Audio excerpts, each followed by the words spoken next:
It's July 1st, and it's the first Friday of the month, and we are so excited to be here with you. I'm Lena Darnay from Keep Indiana Learning, and my guest today is Lori Fair Sales. Yay, I'm so excited to Dr. be Lori in Sales. Congratulations. I'm going to use that, Doctor. You earned that. So Dr. Sales is going to be my guest today, and she is actually the director of Keep Indiana Learning. I don't think you've been on one of our first Fridays yet. Have you, Lori?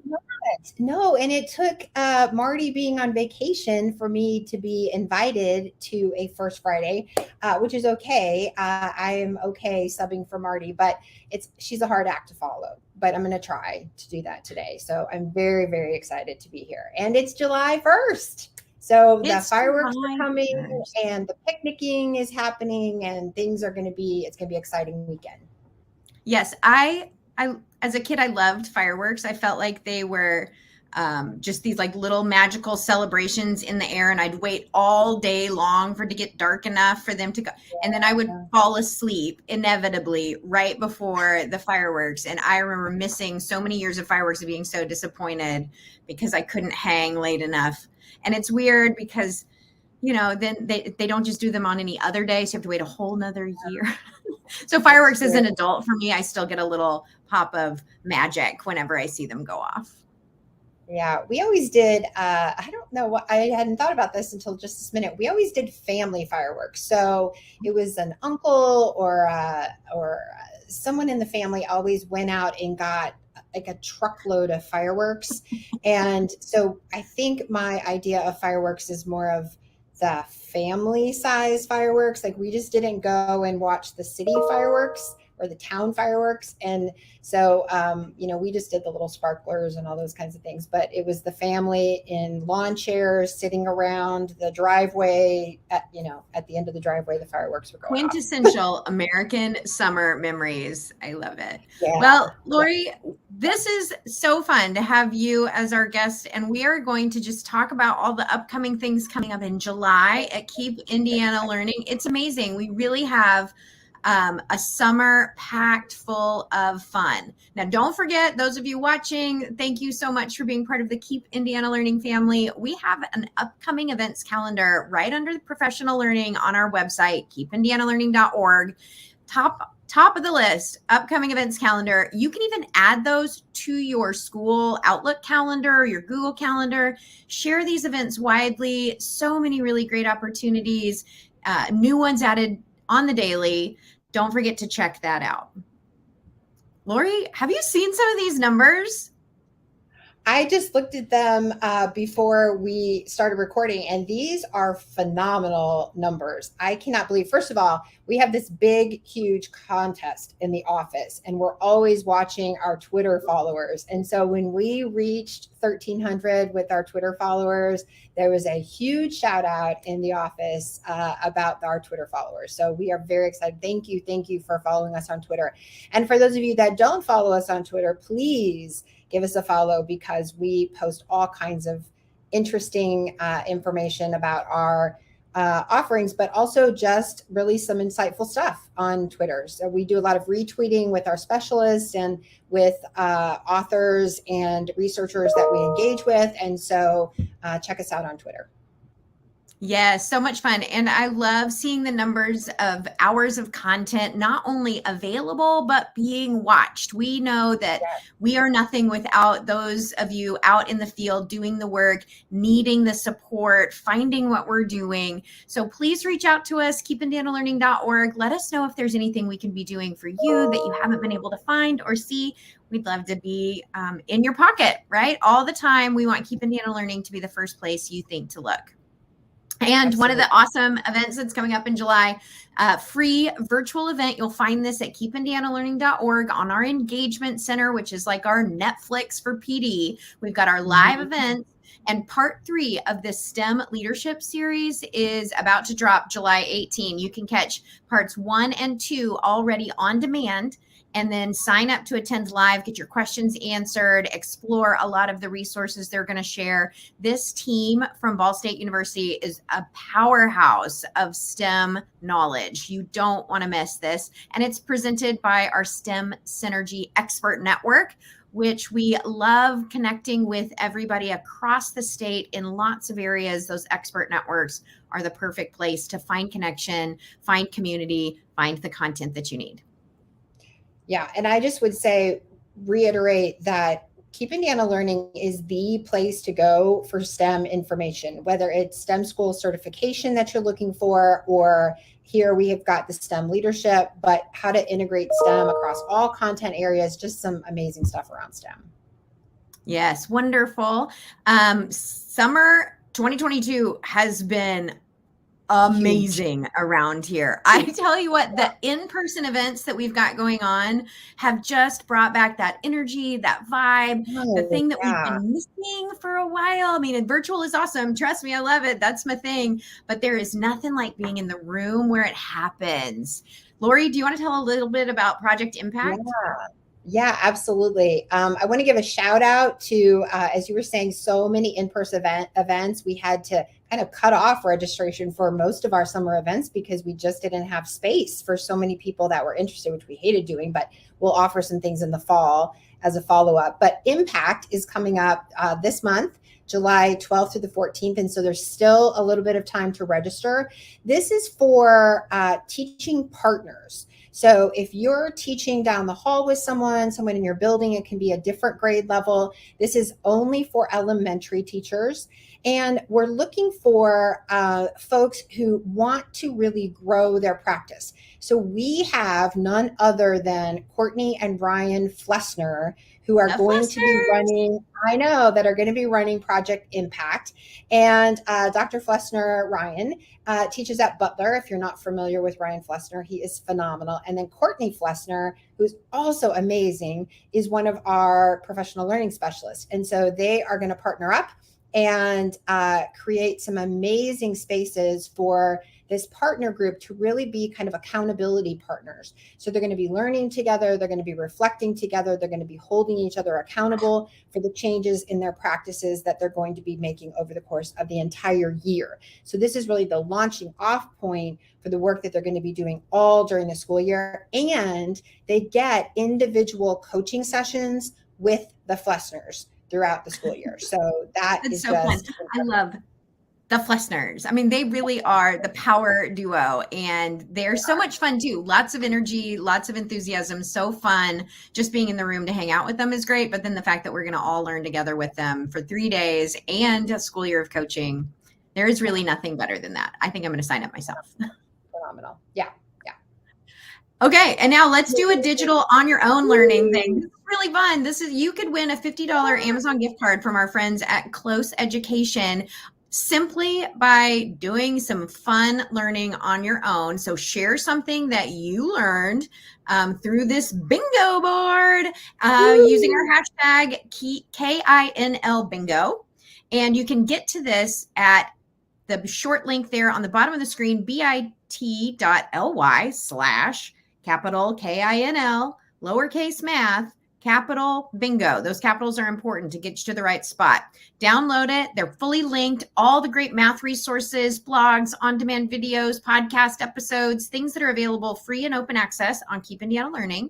Just make a little bingo of your own. You might want to do 4 corners. You could do 5 across. You can make a pattern of your own bingo design and then just share with us what you learned. $50 from Close Education. I know I could put that to use in my classroom. So hopefully you can find a use for $50 from Amazon as well. And now, drum roll, please. The big announcement. Lori, can you share with us what this big math ideas is all about? I can. Do we have like 4 hours? Well, maybe not 4 hours, but tell us what we've got going on here. Yeah. So the big math ideas came from years of working in schools in Indiana, where we found that teachers and leaders really needed support around the math standards and the content that we teach our students, and kind of which grades do we teach this in, and how do we really interpret the standards. They're not easy to read. So what we did was we created these big math idea documents, and they are dense, but we tried to make them as accessible and easy to use as possible. So what we created was we started with some visuals. So I love to show these because they're different for each grade level. You can see that the K5, they look kind of like little road maps. And I'm going to blow up a little bit here, just kind of focus in on fourth grade, if you will. And they are designed for that visual person. I'm a visual person. I process things visually. And so it helps to highlight what are the big content pieces that you're going to focus on. In here, we're just looking at fourth grade. So I see that fractions really pops out to me. And I see that computation is a big thing. I see that algebraic thinking sort of shows up. I see that there's some work with decimals. And I see that these roads, these highways, are sort of running through, and they're going into fifth grade and coming in from third grade. And so this doesn't tell the whole story, but it does tell you sort of an overview in a visual way. Now, not everyone processes everything virtually or visually. And so we also wanted to provide other ways for teachers and leaders to process the information. So the other pieces that we've designed is looking at things from a narrative perspective. So we have narratives that are available as well. So let's go ahead and go in, and I'll show you how to download the documents. So when you want to access the documents, they are totally free. You can download all of the documents, just the documents for your grade level. And so I'm going to go ahead and I'm going to enter in my information so that I can access the documents. It's going to ask me for my school information. So I'm just going to put my information here and put my home zip code. Now, when you get here, there's a lot of choices here, right? And we recommend that you focus on your grade level, but also the grade level before and the grade level after. It's so critical that you bookend what your grade level is, because you always want to know. You saw in that visual that it was going into fifth grade and coming from third grade. So what are those things coming from third grade and going into fifth grade? You want to know what those things are. And so bookmarking it, bookending it is going to be really important. So I can pick individual documents or individual grade levels. I can also choose to download all of K through 5 if I'd like to, or all of secondary, 6 through Algebra 2. So I'm going to go ahead, and as a fourth grade teacher, I'm going to download fourth grade, but I'm also going to do third grade and fifth grade. Now, let's talk about the math concept progressions. There are big ideas, concepts that run across grade levels. So let's talk about, for example, fractions. Fractions is something that students really begin to get the idea of a fraction as early as second grade. They begin to talk about what is half of something. What is a portion of something? I want to share my pizza with a friend. They're going to get a part of my pizza, and I'm going to have some of my pizza left over. Those concepts begin very early on. And so as we progress through the grade levels, we want to know, how does the second grade teacher teach about part of a whole or a portion of something? And then how does that develop over time across grade levels, so that by the time the students are getting to sixth grade and they're working with fractions and how they move into decimals and how they work with percents, that I know where a student started with their understanding of fractions.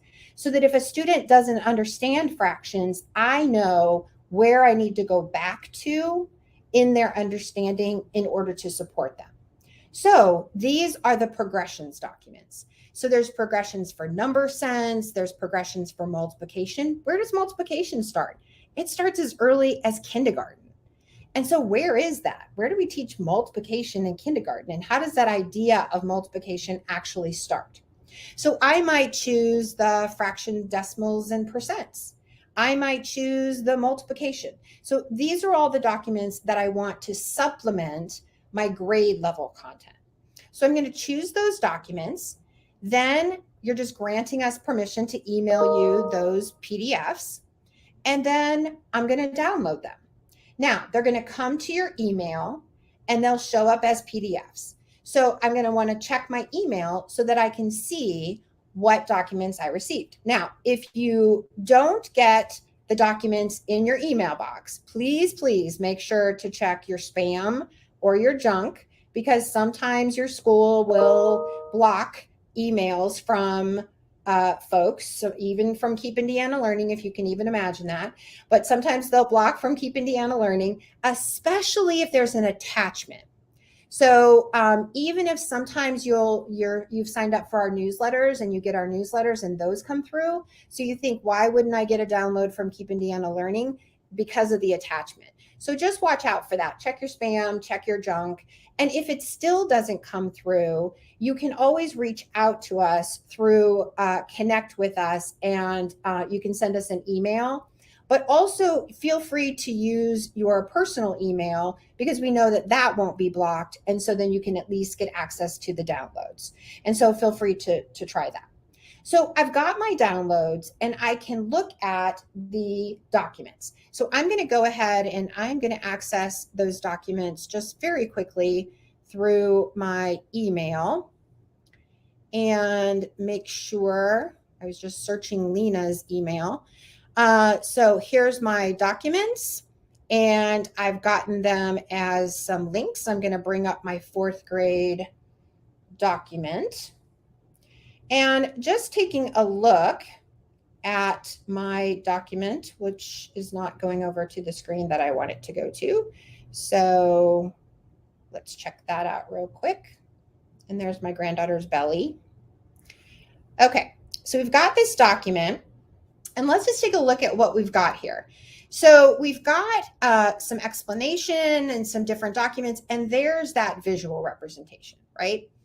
But then we've got our narrative. So for those that just do not attach to that visual representation, totally fine. We've got all kinds of information built in here with links that take us to the progressions documents, that link to outside websites with resources that will explain more about what is in the grade level content and in the grade level standards. And so there's a lot of information in here. And as I mentioned, it is very dense, but it gives so much rich information about how to break down the standards and really, what do I teach in my grade level? And what does somebody else teach? And what does somebody else own that I'm really not supposed to be teaching? So many teachers don't realize that they're teaching things that are really not within their grade level. Wouldn't that be amazing if you found out there was things that you were teaching that you didn't have to teach and someone else had to teach and you could save all of that time? That's typically what happens. So that's our narrative. Then what happens is we have these incredible indicators of mastery. And so we have the standard, but then we also have this instructional significance. Now, these completely align with the iLearn indicators of priority. But for K2, who don't have indicators of priority because they don't test for iLearn, we have given them instructional significance. So it tells you which of those standards is a high, medium, or low priority. We've also done that for the high school. So you know what level of priority you should be teaching those standards. And that's amazing. Then we've also broken down your mastery. So what should a student actually understand about the standard? So again, it goes deeper into breaking down the standard. So these documents, again, I could go down for like 4 days on this, but these standards, these documents really help teachers to do curriculum mapping, to use on a daily basis as they work through lesson planning, to make sure that what they're teaching to students and what we're asking students to understand and to master really do align with the standards. So we're incredibly excited about these documents. We're going to be providing some professional development this fall about and around these documents. And so we hope that you'll keep an eye out on our First Fridays and on the website to check out when those workshops will be happening. We're also going to be putting out some free digital content. I think Lena has a digital summit or two in her back pocket that she's talking to us about. So we're really excited about launching these documents so that we can help you to just move your practice forward. That's always what we're about at Keep Indiana Learning. So Lena, thank you for letting me go on and on and on and on about the Big Ideas document. Absolutely. And we will be hosting lots of great opportunities to engage with our math specialists who authored those documents, to be part of live events that will engage you in how to use those, really breaking those down as an instructional tool, and potentially some in-person work so that we can help you as you decide to dig deeper into your math practice at any level and support those around you who are also working to accelerate our students' successes when it comes to math instruction. And like Lori mentioned, our next First Friday will be August 5th. I can't believe it. The next time we see you, many of you will have been 1 week into the school year. I can't believe it's already going so quickly, but we thank everyone for joining us today. Lori, thank you for being a part of our First Friday. No, you are always invited to join us in our live stream events. And we will see everyone very soon at Keep Indiana Learning.